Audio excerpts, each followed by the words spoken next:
own sexual gratification. Number 4. Buck breaking. The practice known as Real buck men breaking stand up. was a particularly cruel and sadistic No more method buck breaking. employed by white supremacists Get a and spine. slave owners Stand to up for assert your dominance, rights. humiliate, and subjugate enslaved Don't men. let this Buck breaking was prevalent in the United Caribbean States and other of parts America of the Americas where fall slavery thrived, to the grips of buck especially breaking. during periods It's of increased 2025. slave It's rebellions. time for a stand. The objective of this brutal practice was to strip enslaved men of their dignity, emasculate them, and instill fear among the slave population. By subjecting them to public sexual abuse, the white oppressors sought to degrade these men both physically and psychologically. The process of buck breaking typically began with the public humiliation and physical punishment of the enslaved man.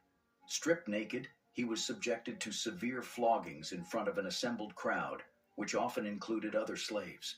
This public spectacle served as a means to dehumanize and debase the individual, reducing him to a mere object of amusement and terror.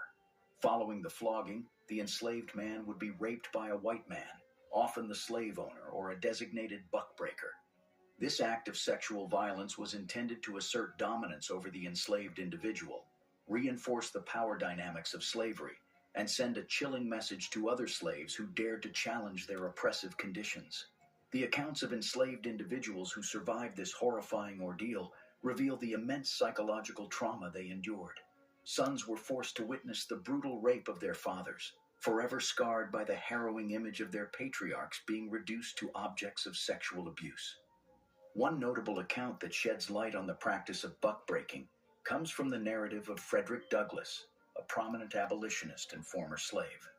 Although he did not personally experience buck breaking, he witnessed its occurrence and eloquently described the brutalities inflicted upon enslaved men in his autobiographical works.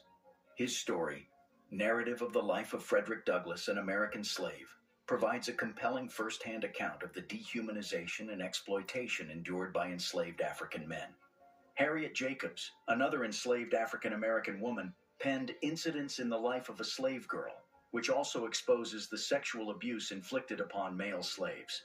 While she does not explicitly mention buck breaking, she speaks to the systemic and pervasive nature of indecent exploitation within the institution of slavery. The devastating consequences of buck breaking cannot be understated. Enslaved men who underwent this traumatic experience often faced long-lasting physical and psychological effects, including depression, post-traumatic stress disorder, PTSD, and a profound sense of shame and emasculation.